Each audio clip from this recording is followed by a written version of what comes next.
أعوذ بالله من الشيطان الرجيم بسم الله الرحمن الرحيم الحمد لله رب العالمين والصلاة والسلام على أشرف المرسلين سيدنا محمد وعلى آله وصحبه ومن تبعه بإحسان إلى يوم الدين. Au nom de Dieu, le tout miséricordieux, le très miséricordieux. Louange à Dieu et que les bénédictions de Dieu soient sur le prophète Mohammed. Chers frères, chères sœurs, notre sujet d'aujourd'hui traite de la mort du noble et prince des messagers et des prophètes, Mohammed, le guide des pieux. Chers frères, chères sœurs, la meilleure chose par laquelle nous commençons cet exposé est une description du messager Mohammed. L'imam Bukhari rapporte que le messager n'était ni grossier, ni s'exprimait grossièrement. Anas ibn Malik a dit: le prophète n'était ni grossier, ni un homme qui injuriait, ni maudissait les autres. Quand il voulait blâmer l'un d'entre nous, il lui disait qu'il tombe sur la tête et que son front soit plein de terre. Ibn Hajar al-Asqalani commente que son front soit plein de terre est une expression qu'on prononce sans vouloir invoquer Dieu contre quelqu'un. Cela peut signifier aussi adorer Dieu et se prosterner face contre terre. Ainsi, lorsque le prophète était fâché, il invoquait Dieu en faveur de ses compagnons. La maîtrise de sa colère. Ata rapporte que lorsque Dieu révéla qui fait à Dieu un beau prêt, sourate la vache, numéro 2, verset 245, un homme des gens du livre de Médine appelé Finhas dit: le Seigneur de Mohammed est dans le besoin. Lorsque Omar entendit cela, il prit son sabre et sortit à la recherche de cet individu afin de le tuer. Cependant, Gabriel vint trouver le messager de Dieu et lui dit: ton Seigneur te recommande ceci. Dis à ceux qui croient de pardonner à ceux qui n'espèrent pas les jours de Dieu. Sache que Omar prit son sabre et sortit à la recherche de l'homme des gens du livre. Alors le messager de Dieu envoya quelqu'un à la recherche de Omar. Celui-ci vint, le messager de Dieu lui dit: ô Omar, remets ton sabre à sa place. Ô messager de Dieu, reprit Omar, tu ne dis que la vérité. Je témoigne que tu es envoyé avec la vérité. Ton Seigneur dit: dis à ceux qui croient de pardonner à ceux qui n'espèrent pas les jours de Dieu, ajouta le messager de Dieu. Cela ne fait rien, reprit Omar. Par celui qui t'a envoyé par la vérité, tu ne verras plus la colère sur mon visage à cause de cet incident. Le prophète est un homme modeste qui rejette les biens éphémères de cette vie. Ikrima a dit: Omar ibn al-Khattab a rendu visite au prophète. Celui-ci s'était allongé sur un tapis de paille, de palmier, qui avait laissé des traces sur les côtés du prophète. En voyant cela, Omar pleura. Pourquoi pleures-tu? Lui demanda le prophète. J'ai pensé à Kisra et à son royaume, à Hormuz et à son royaume, et au Négus et à son royaume. Toi, tu es le messager de Dieu, et tu t'allonges sur un tapis de feuilles de palmier, expliqua Omar.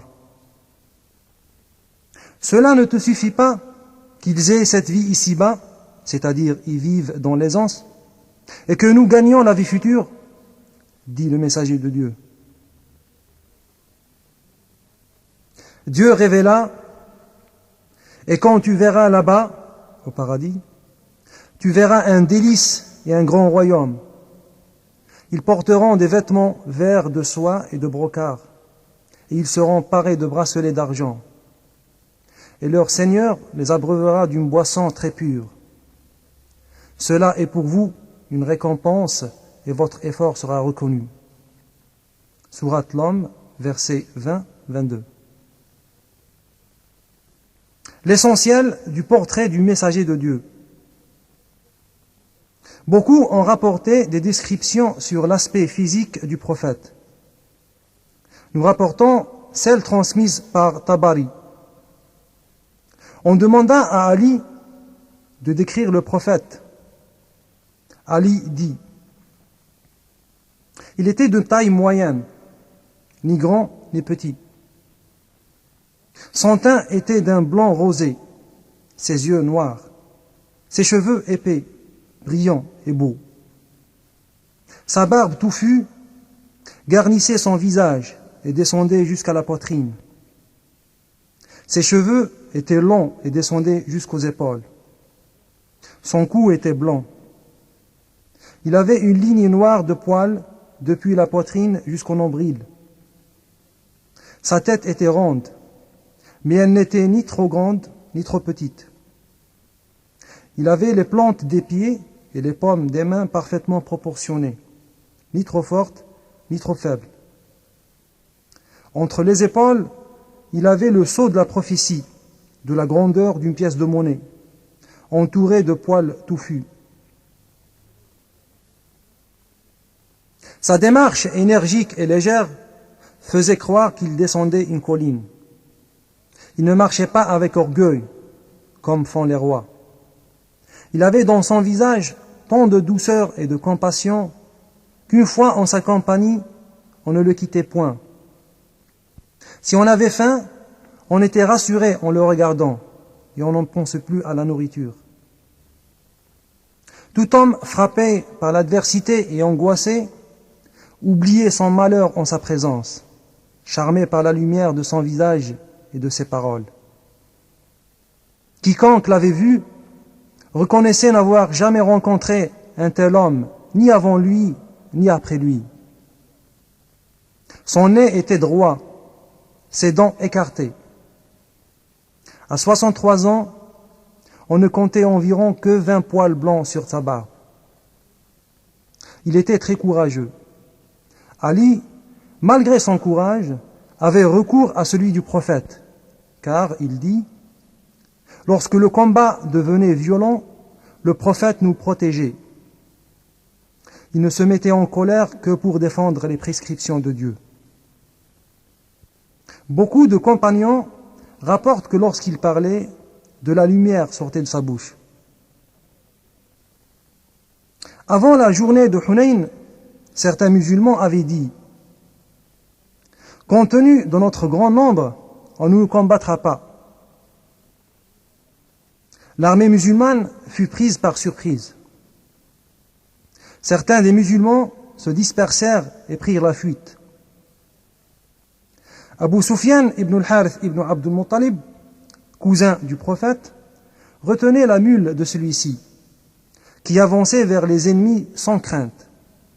Puis, il resta comme une haute montagne, sans reculer d'un pas, en appelant les fidèles à se battre.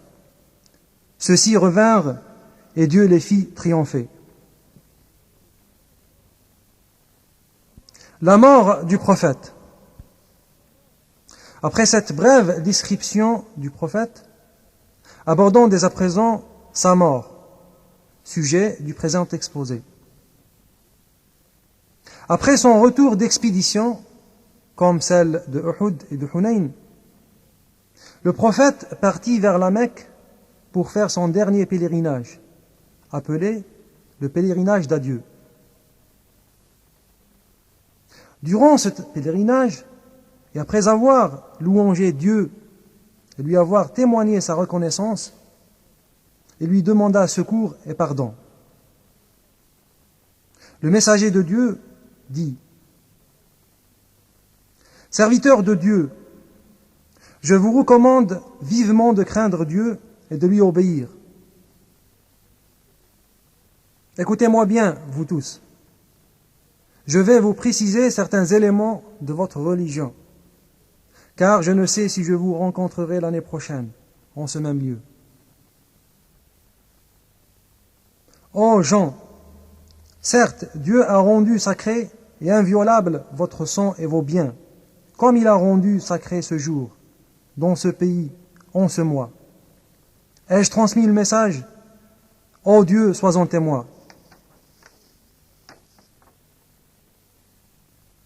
Que celui qui est présent en informe celui qui est absent. Ai-je transmis le message? Ô Dieu, sois-en témoin. L'annonce de sa mort, les versets d'adieu.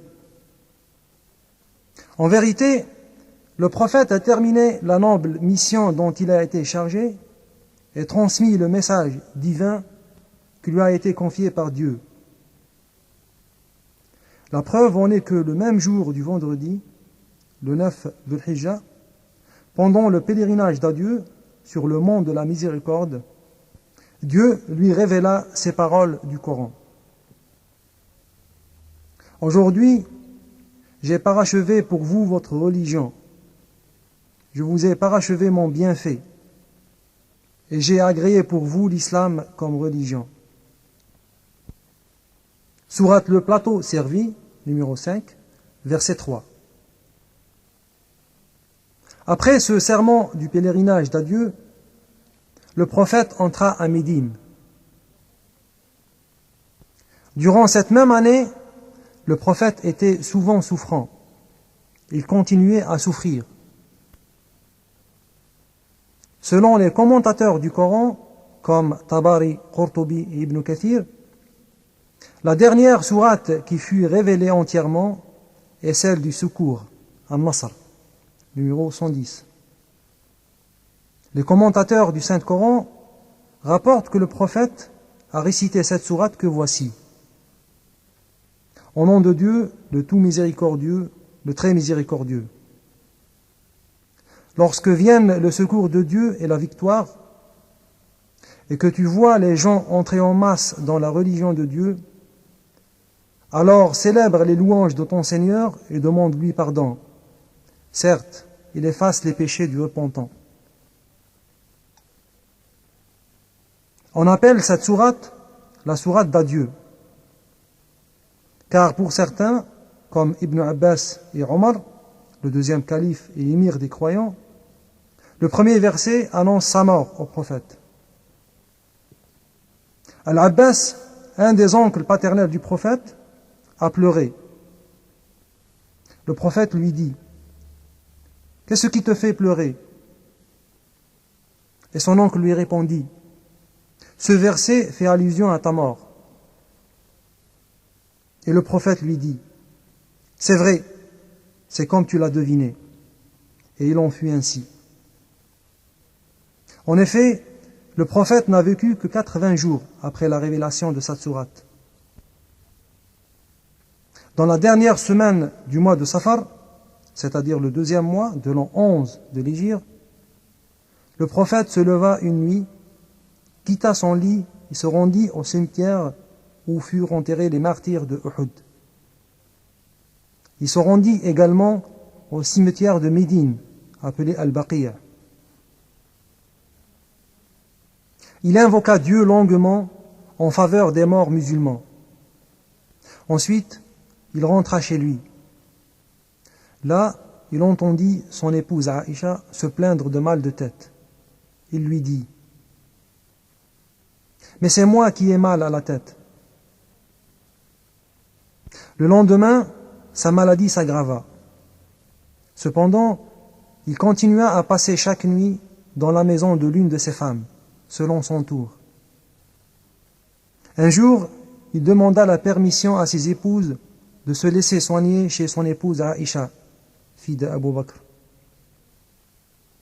S'appuyant sur ses cousins, l'imam Ali et Al-Fadl, il entra dans l'appartement d'Aïcha. La maladie s'aggrava toujours. Un jour, il demanda à sa famille qu'on lui apporte 7 outres d'eau, tirées de 7 puits différents de la ville, et de là lui verser sur le corps. Ceci le soulagea et il put quitter son lit de malade et se rendre à la mosquée. Du serment d'adieu délivré à la mosquée de Médine. Ibn Hisham rapporte que le messager quitta sa maison la tête bondée et vint s'asseoir sur la chaire, mimbar. Il commença par une longue invocation en faveur des martyrs de la bataille de Uhud. Puis il dit: il y avait un serviteur de Dieu auquel Dieu avait donné le choix entre ce qui est dans ce monde et ce qui est auprès de lui. Ce serviteur a choisi ce qui est auprès de Dieu. Abu Bakr le comprit aussitôt et sut que le messager parlait de lui-même. Abu Bakr se mit à pleurer et dit: nous préférons que nous et nos parents soient sacrifiés à ta place. Le prophète lui dit: ô Abu Bakr, ne pleure pas. Puis, s'adressant à ses compagnons, il ajouta: voyez toutes ces maisons dont les portes s'ouvrent dans la cour de la mosquée, barrez-les toutes, sauf la porte d'Abu Bakr. Car je n'ai connu personne plus utile à ma cause que lui. En effet, si je pouvais prendre un ami parmi les hommes, ce serait Abu Bakr. Cependant, il est mon compagnon et frère dans la foi, jusqu'à ce que Dieu nous réunisse auprès de lui. Ô gens, envoyez l'expédition de Oussama, c'est-à-dire contre la Syrie où avait été assassiné un ambassadeur musulman. Si vous contestez son commandement à cause de son jeune âge, vous aviez également auparavant contesté le commandement de son père, c'est-à-dire parce qu'il était un esclave affranchi. En effet, il mérite bien le commandement, tout comme le méritait son père. Certains, comme Ibn Hisham et Bukhari, rapportent qu'il a dit: Dieu a maudit ceux qui ont transformé les tombes de leurs prophètes en lieu de prosternation, c'est-à-dire qu'ils les adoraient. Ne transformez pas après moi ma tombe en idole. Ô immigrés, je vous recommande le bon comportement envers les Ansar, c'est-à-dire les musulmans de Médine. Car les êtres humains vont se multiplier, mais les Ansar restent au même nombre. Ce sont des gens à qui je peux faire confiance. J'ai trouvé refuge chez eux. Traitez bien ceux d'entre eux qui font du bien et pardonnez à ceux d'entre eux qui font du mal. Le prophète recommanda à ses compagnons de faire du bien et il récita: cette demeure dernière, nous la réservons à ceux qui ne cherchent ni supériorité ni corruption sur la terre. La fin appartient aux pieux. Sourate les Récits, verset 83. Fadl ibn al-Abbas rapporte que le prophète a dit aussi: je vous devance et je serai votre témoin.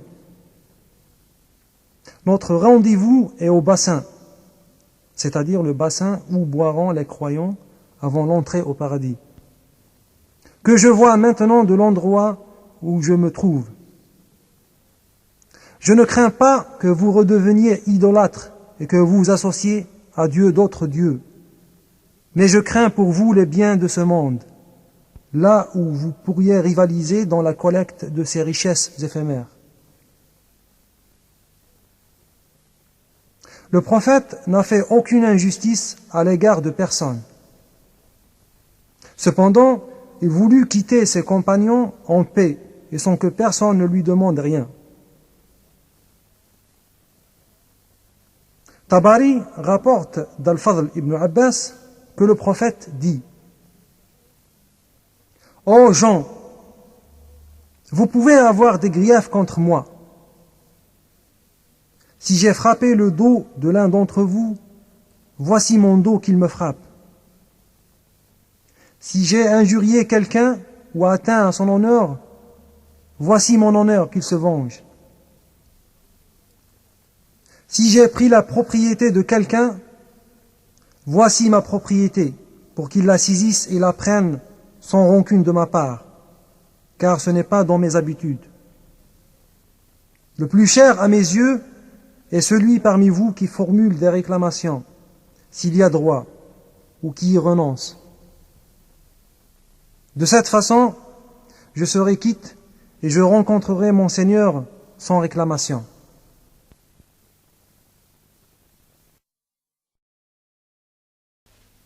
Selon Tabari, un homme se leva et réclama 3 dirhams au prophète.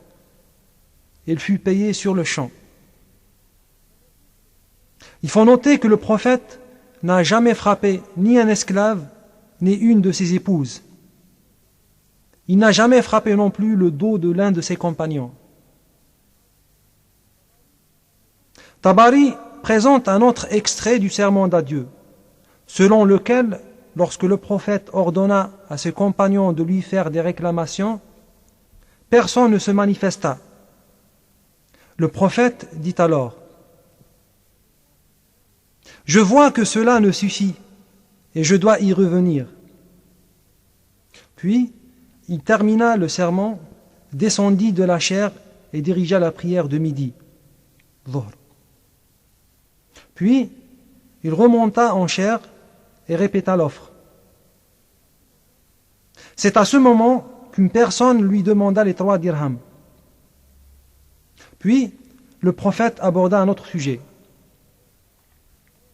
« Ô gens, si quelqu'un doit quelque chose à une personne, il doit la lui rendre, et qu'il ne soit pas empêché par crainte du scandale. Car le scandale de ce monde est plus facile à supporter que celui de l'au-delà. » Alors une personne se leva et dit: « Lors d'une expédition militaire, j'ai obtenu 3 dirhams, que j'ai cachés, je ne les ai pas remis au collecteur de butin. » « Pourquoi, dit le prophète, as-tu fait cela ? » ?»« J'en avais un grand besoin, répondit l'homme. Le prophète ordonna alors d'encaisser cet argent.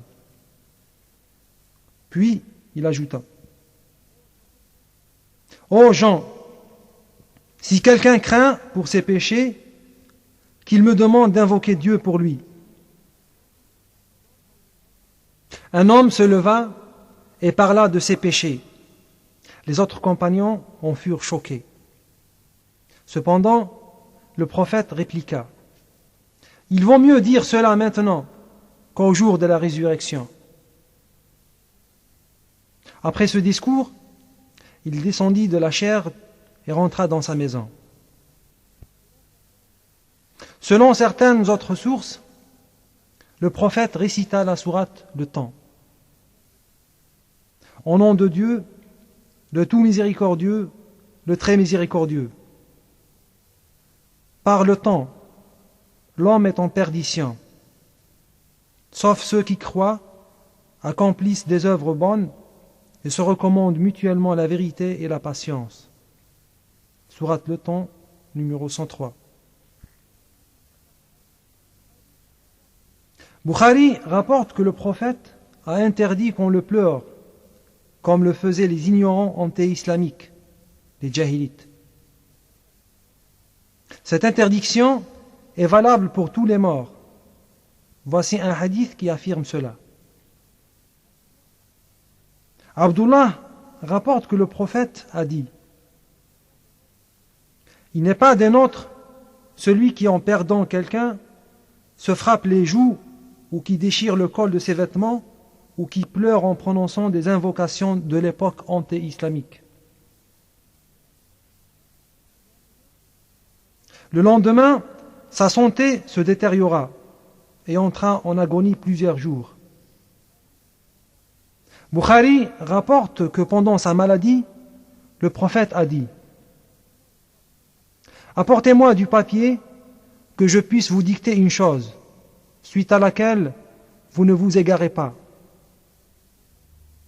Certains des présents dirent, le messager de Dieu souffre beaucoup, car il nous suffit de posséder le Coran. Les membres de la famille du prophète n'étaient pas tous d'accord. Certains d'entre eux dirent, apportez donc du papier pour qu'il vous laisse un écrit, pour que vous ne soyez pas égarés par la suite. D'autres compagnons étaient en désaccord. Quand la discussion s'anima, le prophète dit, allez-vous-en. D'après Bukhari, plus tard dans la journée, le prophète ordonna oralement 3 choses dont une était qu'on soit fidèle au Coran. L'imama ou la direction de la prière par Abu Bakr. Le prophète ne pouvait plus diriger la prière. Il ordonna que Abu Bakr la dirige. Aïcha lui dit, ô messager de Dieu, Abu Bakr est très sensible, sa voix est basse. En récitant le Coran, il ne peut pas retenir ses larmes. Dis-lui de diriger la prière, répéta le prophète. Aïcha fit la même réponse et suggéra que Omar soit l'imam. Pour la 3e fois, le prophète ordonna que Abu Bakr dirige la prière. Cela fut fait. Cause de la mort du prophète. Certains rapporteurs commentent que pendant les derniers jours de sa maladie, le prophète disait qu'il mourait du poison qu'une femme avait administré dans l'épaule d'un mouton qu'il mangea lors de la prise de Khaybar. Un os parla au prophète et lui dit, ô messager de Dieu, il y a du poison en moi.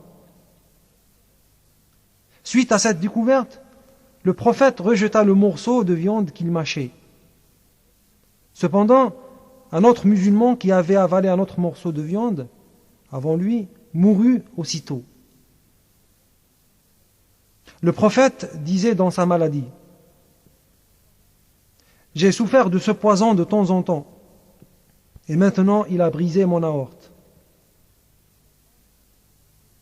Cette femme s'appelait Zaynab, fille d'Al-Harith. Comme elle attenta à la vie d'un musulman, le prophète ordonna qu'on lui tranche la gorge.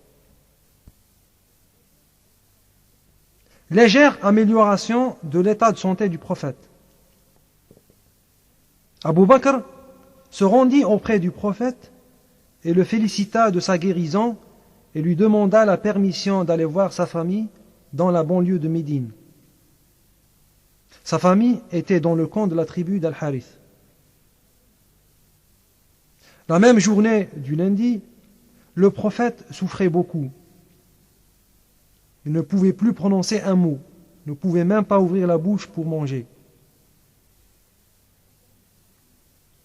Certaines de ses épouses, en présence d'Al-Abbas, son oncle, suggérèrent de lui faire avaler un médicament à travers les dents. Le prophète fit signe qu'il n'en voulait pas. On comprit qu'il voulait simplement signifier son dégoût.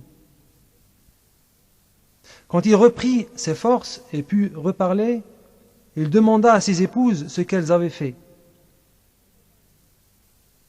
Elles répondirent, c'était un médicament qu'on a vu donner en Abyssinie, l'Éthiopie, aux malades souffrant de pleurésie.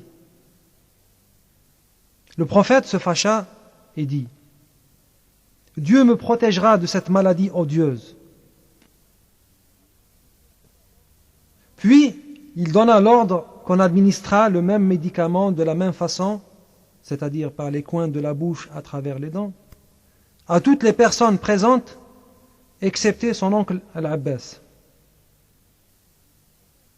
Ensuite, le prophète se sentit très malade et ne put plus parler.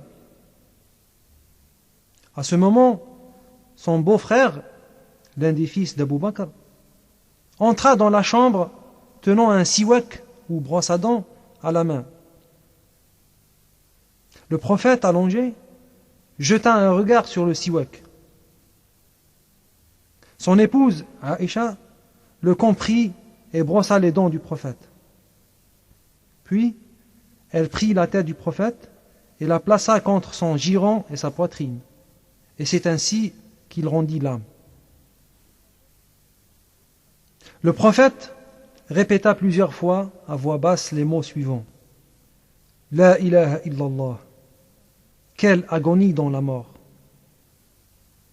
Le dernier mot, à peine audible, fut celui-ci, mais avec le compagnon dans l'union en haut. Comme s'il faisait encore son choix entre deux alternatives. Vivre dans ce monde ou mourir et aller au paradis auprès de Dieu. Aïcha ajouta. J'étais jeune, je ne comprenais rien dans ma stupidité. Le prophète rendit son dernier soupir dans mes bras et je ne le sus point. Quand les autres femmes présentes commencèrent à pleurer, je compris ce qui s'était passé. Je plaçai la tête du prophète sur l'oreiller, me levai et frappai mon visage tout comme les autres. Ce fut la fin de la vie du prince des prophètes. Omar face à la mort du prophète. Frappé par la grande nouvelle, Omar tira son épée, menaça tout homme qui oserait dire que le messager de Dieu était mort, et ajouta: il a été rappelé par Dieu, comme l'a été Moïse auparavant, qui s'absenta de sa famille durant 40 jours. Au début, Omar pensait que le prophète n'était pas mort. Abu Bakr, qui était allé dans les faubourgs de Médine, apprit la nouvelle. Il vint en courant. Il entra dans la chambre de Aïcha, dévoila le visage du noble messager et commença à l'embrasser sur le front et à pleurer et dit: que la paix et les bénédictions de Dieu soient sur toi, ô messager de Dieu. Que tu es beau, vivant ou mort. Puisse mon père et ma mère te servir de rançon et se sacrifier à ta place. Dieu ne te fera pas mourir une deuxième fois. Puis il sortit, louange à Dieu, et dit: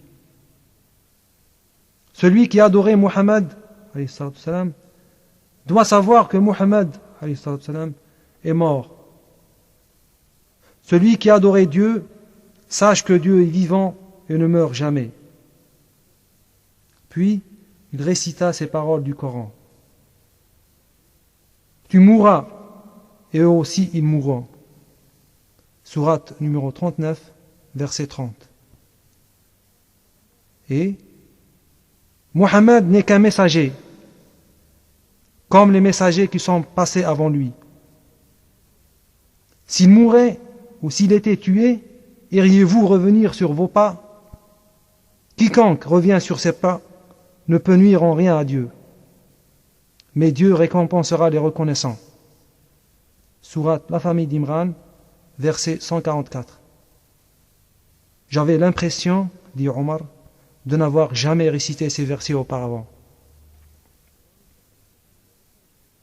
Dans le Sahih ou le recueil de Bukhari, Aïcha dit: le messager de Dieu a été enseveli dans 3 pièces d'étoffe blanche en coton tissée à Souhoul, qui est une ville du Yémen, sans djellaba ni turban. Le messager de Dieu a été lavé dans ses vêtements. Cette grande ablution fut faite par ses proches Ali et Al-Fadl. Puis on l'a enterré dans l'appartement d'Aïcha à Médine. Suivant l'ordre du messager de Dieu, les compagnons l'ensevelirent et le laissèrent dans la chambre de Aïcha pour que Dieu le bénisse et prie sur lui. Ce thème est affirmé dans le Coran. Oui, Dieu et ses anges bénissent le prophète. Ô vous qui avez cru, adressez-lui les salutations de paix. Sourate l'Équalisée, numéro 33, verset 56. Ensuite, Gabriel et les anges vinrent adresser les salutations et prières pour lui. C'est-à-dire, les anges et les humains invoquent Dieu pour qu'il accorde ses bénédictions et la paix aux messagers de Dieu. Puis, les compagnons hommes venaient par groupe prier sur lui, les femmes ensuite, et finalement les enfants. Selon les rapporteurs musulmans de la première génération suivant celle des compagnons, le prophète avait sur le dos une espèce de glande. Ceci était le sceau de la prophétie. C'était une sorte de marque entre les épaules. Après sa mort, lorsqu'on lui donna la dernière grande ablution, tout habillé, on a regardé entre les épaules, on ne le trouva plus. On en déduit que sa mission étant terminée, et comme il est le dernier des prophètes, le sceau de la prophétie fut retiré. Bukhari rapporte que Fatima, fille du prophète, pleura et se patienta. Anas a dit: lorsque le prophète tomba malade, une grande souffrance l'envahissait successivement. Sa fille, Fatima, dit alors: Père, dans quelle détresse te trouves-tu?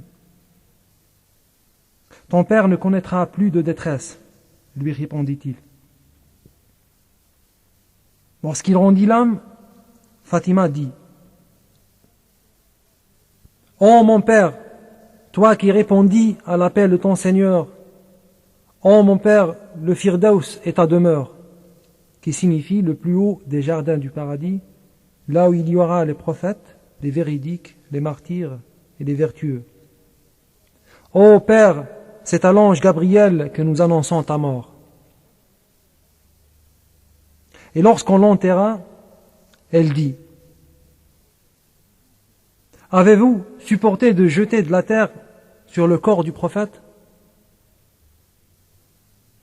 Aïcha a dit: C'était le jour où le prophète devait se trouver chez moi.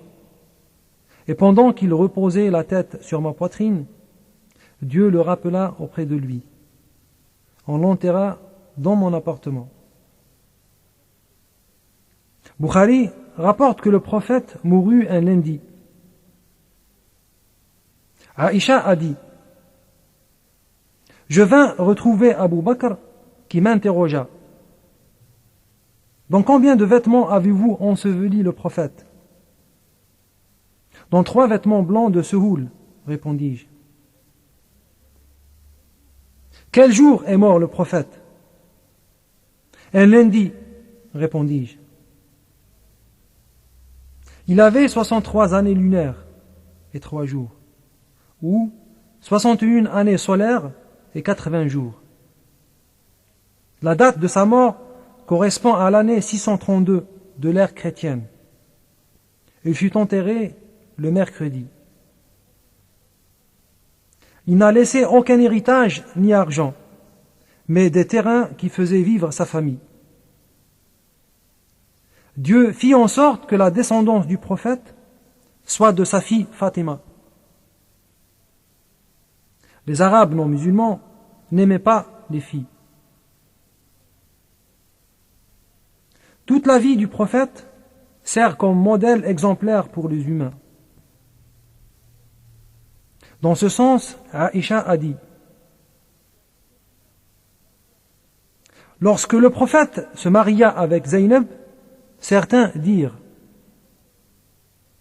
Il s'est marié avec l'ex-femme de son fils. Dieu révéla alors: Muhammad n'est le père d'aucun homme d'entre vous, mais il est le messager de Dieu. Sourate l'Équalisée, numéro 33, verset 40.